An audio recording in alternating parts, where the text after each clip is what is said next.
Ya guys, jumpa lagi dengan saya dan kali ini kita akan bahas satu isu atau perdebatan yang sudah lama terjadi sejak abad gereja mula-mula sampai sekarang beberapa minggu lalu muncul kembali, yaitu apakah Yesus mempunyai saudara-saudara kandung.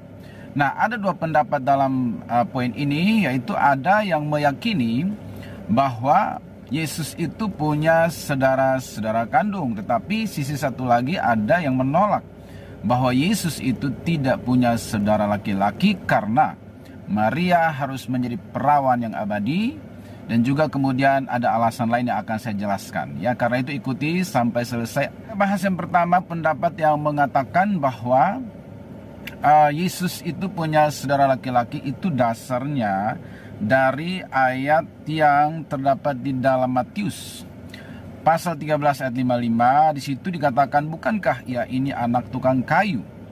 Bukankah ibunya bernama Maria dan saudara-saudaranya Yakobus, Yusuf, Simon dan Yudas? Jadi di sini mengatakan bahwa Yesus ya anak tukang kayu dan punya saudara-saudara laki-laki. Ya. Kemudian juga di dalam ayat yang lain, yaitu Markus pasal 6 ayat 3, bukankah ia ini tukang kayu? Ya, anak Maria, saudara Yakobus, Yoses, Yudas, dan Simon, dan bukankah saudara-saudaranya yang perempuan ada bersama kita? Ayat yang lain yaitu di dalam Matius pasal 12 ayat 46 sampai 47. Di situ dikatakan ketika Yesus masih berbicara dengan orang banyak itu, ibunya dan saudara-saudaranya berdiri di luar dan berusaha menemui dia. Ya, maka seorang berkata kepadanya, lihatlah, ibumu dan saudara-saudaramu ada di luar dan berusaha menemui engkau. Di dalam Markus pasal 31 juga di situ dikatakan waktu kaum keluarga Yesus mendengar hal itu, bahwa Yesus ini melayani terus ya sampai lupa makan, ya, sampai akhirnya dikira tidak waras lagi, maka ya kaum keluarganya datang untuk mengambil dia atau menjemput dia. Ini membahas pendapat yang kedua yang mengatakan bahwa Maria harus selalu perawan. Ya, kemudian juga mengatakan bahwa buktinya waktu Yesus disalib, ya dia menyerahkan ibunya kepada Yohanes. Kenapa tidak kepada salah satu saudaranya kalau dia punya saudara-saudara yang lain? Ya, ini tanggapan saya. Ya, kita lihat yang pertama di dalam Matius pasal 1 ayat 18 dan 25. Ya, kisah tentang kelahiran Yesus. Di situ dikatakan bahwa kelahiran Yesus Kristus adalah seperti berikut. Pada waktu itu Maria, ibunya, bertunangan dengan Yusuf. Ternyata ia mengandung dari Roh Kudus sebelum mereka hidup sebagai suami istri. Ya, jadi sejak awal niat daripada Yusuf menjalin hubungan pertunangan dengan Maria pasti tentunya untuk kemudian menikah, kan? Hanya hubungan mereka ini tiba-tiba diintervensi oleh Allah karena Allah memilih Maria yang masih perawan, ingin memakai Maria rahimnya untuk menaruh benih ilahi, ya, bayi Yesus dalam rahimnya. Jadi hubungan mereka ini diintervensi. Bahkan si Yusuf ya sebagai ingin menghargai kehormatan daripada Maria, dia ingin menceraikan. Tetapi malaikat berbicara kepada dia, jangan ceraikan, tetap kamu harus ambil dia menjadi istrimu. Begitu ya. Lalu ayat yang berikut, ya, akhirnya Yusuf taat dan mengambil Maria, tetapi dikatakan bahwa tidak bersetubuh dengan dia sampai ia melahirkan anaknya laki-laki dan Yusuf menamai dia Yesus. Jadi Yusuf tidak bersetubuh dengan Maria sampai, garis bawahi kata sampai Yesus lahir, karena sudah diperingatkan oleh malaikat di dalam mimpi, karena anak ini tidak boleh ada intervensi benih manusia. Dia haruslah manusia yang sempurna karena untuk menebus manusia yang berdosa. Ya, misinya itu untuk penyelamat manusia. Jadi dia tidak boleh ada unsur benih kemanusiaan di sana. Makanya si Yusuf dilarang menceraikan, tetapi juga sekaligus dilarang bersetubuh dengan dia sampai Yesus lahir. Artinya berarti kalau setelah Yesus lahir, ya mereka suami istri. Maka mereka melanjutkan pernikahan mereka sebagaimana wajar atau normalnya, bukan? Gitu ya. Nah, lalu ada banyak orang yang mulai menafsirkan ayat ini, ya, ayat Matius 1:25 ini, mempersoalkan kata sampai itu dan lain sebagainya, ya. Tetapi kalau kita lihat dalam terjemahan yang lain, misalnya King James Version, yaitu kalau diterjemahkan ke Indonesia dari versi King James ini mengatakan bahwa dan dia tidak mengenalnya sampai dia melahirkan putra sulungnya dan dia menamakannya Yesus. Bahkan ada tambahan di situ dikatakan bahwa Yesus itu menjadi putra sulung. Kalau sulung berarti harus ada saudara-saudaranya yang lain. Ya, walaupun Yesus dalam perayaan tadi dikatakan bahwa siapakah saudaraku, siapa ibuku? Mereka yang melakukan perintah Allah, firman Tuhan itulah ibuku dan saudara-saudaraku. Tetapi itu tidak berarti menolak, membatalkan atau realita bahwa dia punya saudara-saudara laki-laki dan perempuan. Bahkan waktu dia dikunjungi itu kan dikatakan ibunya bersama saudara-saudaranya. Tidak ada penjelasan tambahan misalnya itu saudara tiri kah atau sepupu, ya, atau anak dari Maria yang lain dan lain sebagainya. Bukan, tetapi dikatakan Maria ibunya dan saudara-saudaranya. Dan di sini dikatakan bahwa Yesus menjadi sulung. Kelahiran Yesus menjadi sulung, berarti ada saudara-saudaranya yang lain. Bukti berikutnya lagi bahwa di dalam Matius 13 ayat 55, ya, di situ dikatakan bahwa bukankah ia ini anak tukang kayu? Bukankah ibunya bernama Maria dan saudara-saudaranya Yakobus, Yusuf, Simon dan Yudas? Jadi di sini dikatakan bahwa Yesus itu disebut anak tukang kayu, maksudnya Yusuf. Berarti pasti terbukti bahwa Maria dan Yusuf melanjutkan pernikahan mereka setelah Yesus lahir. Sehingga Yesus pun disebut anak tukang kayu, anaknya Om Yusuf secara jasmani, secara yang diketahui silsilah lahiriah. Ya, ini anaknya Yusuf si tukang kayu itu, berarti kan pernikahan Yusuf mereka kan berlanjut. Ya, sangat normal dan mungkin mereka punya anak-anak yang lain selain Yesus sebagai sulung yang lahir pertama. Ya, kemudian juga dikatakan di dalam Markus 6 ayat 3, bukankah ia ini tukang kayu, anak Maria, saudara Yakobus, Yoses, Yudas dan Simon? Dan bukankah saudara-saudaranya perempuan ada bersama kita? Ya, jadi di sini menekankan tadi dia anak tukang kayu Yusuf, anaknya Yusuf secara lahiriah. Kemudian Yesus ini melanjutkan profesi Yusuf dan dia juga disebut tukang kayu, anaknya Maria, saudaranya Yakobus, Yoses, Yudas dan Simon. Clear, selesai. Yesus punya saudara-saudara kandung. Tantangan saya atau gugatan saya kepada mereka yang pro, yang mengatakan bahwa Yesus tidak punya saudara-saudara yang lain dan Maria harus tetap perawan, ya, yaitu kenapa dia harus perawan abadi? Why? Lalu yang kedua, apa dasar ayatnya yang mengatakan bahwa dia harus jadi perawan abadi? Bisakah tunjukkan ayatnya? Kenapa dia harus selalu menjadi perawan abadi? Kata siapa dan di mana ayatnya? Dan kenapa? Kemudian yang ketiga dari poin ini, secara medis, adakah wanita yang setelah melahirkan tetap perawan? Ada nggak? Ya nggak ada lah. Kalau udah melahirkan ya cara medis tidak perawan lagi lah.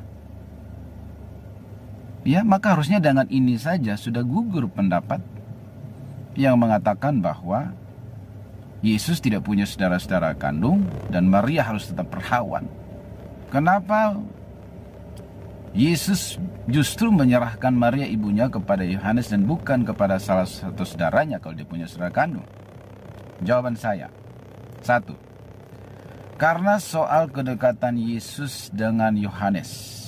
Yohanes itu adalah murid kesayangan Yesus. Dia menyandarkan kepalanya di dada Yesus. Kemudian yang kedua dari poin ini adalah kenapa Yesus menyerahkan Maria kepada Yohanes bukan kepada salah satu saudaranya kalau ada? Karena faktor kedekatan Yesus dengan Maria, ya, ibunya.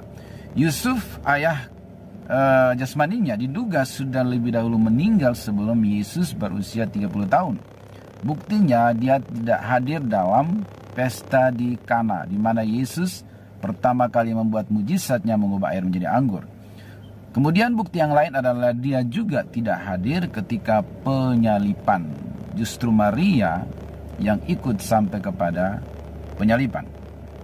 Kemudian yang ketiga dalam poin ini adalah kenapa Yesus menyerahkan Maria kepada Yohanes bukan kepada saudara-saudara yang lain kalau ada.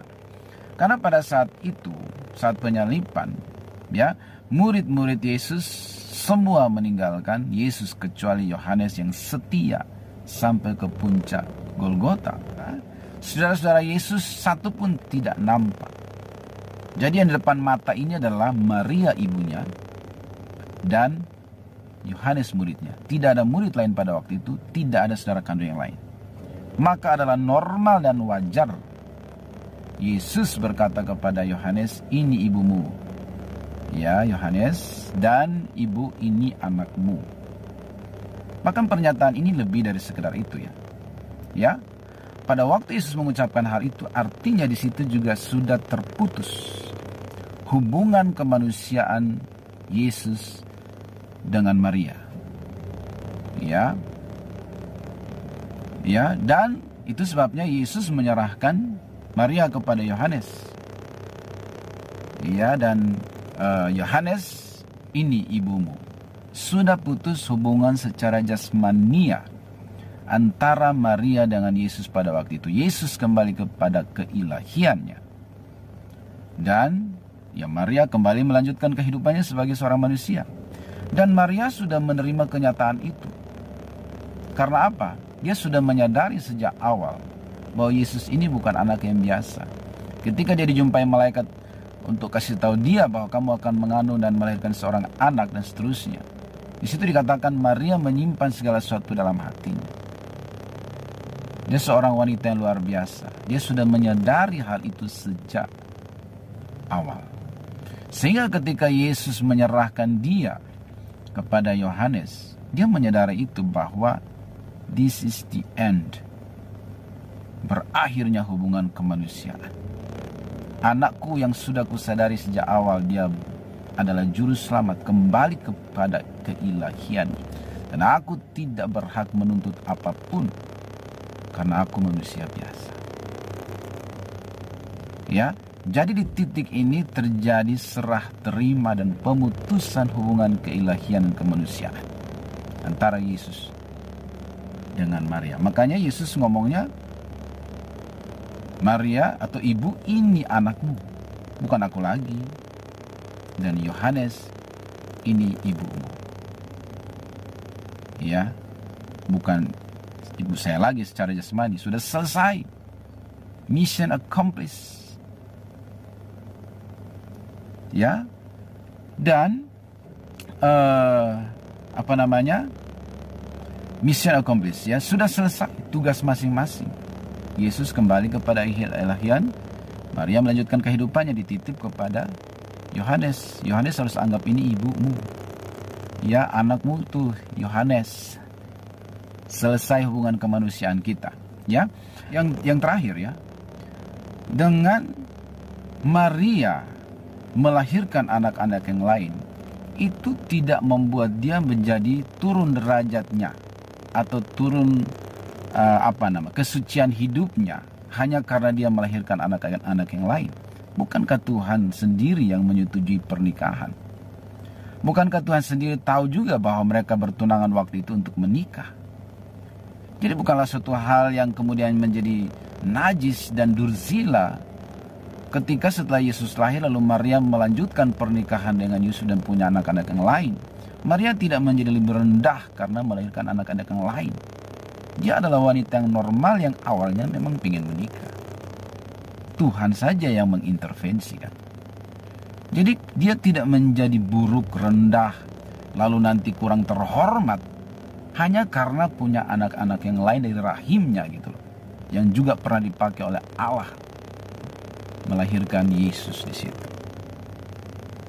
Ya, tetap jadi Ibu Maria harus kita tempatkan pada posisinya. Memang dia wanita yang suci yang dipilih oleh Tuhan pada waktu itu dari sekian perawan lainnya. Itu tidak terbantahkan. Ya, tetapi dia tidak menjadi berkurang nilai harganya dan kehormatannya hanya kemudian karena melahirkan anak yang lain. Karena pernikahan itu sendiri ditetapkan oleh Tuhan. Tuhan yang berinisiatif dan sejak semula membentuk pernikahan. Dan dia ingin supaya rencananya itu terwujud lewat sebuah pernikahan, sebuah keluarga gitu loh. Bukankah Yusuf mau menceraikan? Bisa nggak tanpa Yusuf Yesus tetap lahir, ya, dan penyaliban tetap terjadi, misi tetap terjadi? Bisa saja. Tetapi Tuhan sendiri perintahkan jangan ceraikan. Artinya lewat rumah tangga dan keluarga ini Allah bekerja mewujudkan visi misi yang mulia itu. Jadi Maria tidak menjadi berkurang kemuliaan dan juga kehormatannya hanya karena memiliki anak-anak jasmani yang lain dari pernikahannya itu gitu. Ya, dan kemudian juga Maria posisinya tidak lebih tinggi dari atau jangan sampai kita memposisikan Maria lebih dari yang seharusnya gitu. Tempatkanlah dia pada porsinya. Tidak usah dipaksakan bahwa dia harus perawan abadi baru, terhormat dan mulia. Dia sudah mulia. Jangan dipilih saja, itu sudah mulia dan tidak menjadi berkurang sedikit pun. Hanya karena dia melahirkan anak-anak yang lain. Jadi saya ada pada posisi bahwa Yesus itu punya saudara-saudara kandung yang lain, lahir dari rahim yang sama, rahim Maria. Ya, dengan fakta-fakta yang saya beberkan tadi.